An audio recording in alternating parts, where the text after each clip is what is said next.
கர்த்தருக்கு ஸ்தோத்திரம். இன்றைய இரவு வசனம் மத்தேயு 7ஆம் அதிகாரம் 7-12 வரை. கேளுங்கள், அப்பொழுது உங்களுக்கு கொடுக்கப்படும். தேடுங்கள், அப்பொழுது கண்டடைவீர்கள். தட்டுங்கள், அப்பொழுது உங்களுக்கு திறக்கப்படும். ஏனென்றால் கேட்கிறவன் எவனும் பெற்றுக்கொள்கிறான், தேடுகிறவன் கண்டடைகிறான், தட்டுகிறவனுக்கு திறக்கப்படும்.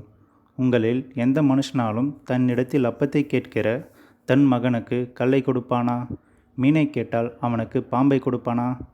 ஆகையால் பொல்லாதவர்களாகிய நீங்கள் உங்கள் பிள்ளைகளுக்கு நல்ல ஈவுகளை கொடுக்க அறிந்திருக்கும் போது, பரலோகத்தில் இருக்கிற உங்கள் பிதா தம்மிடத்தில் வேண்டிக் கொள்கிறவர்களுக்கு நன்மையானவைகள் கொடுப்பது அதிக நிச்சயம் அல்லவா?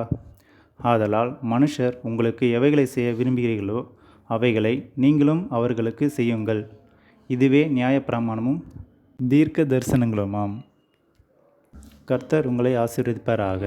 ஆமென்.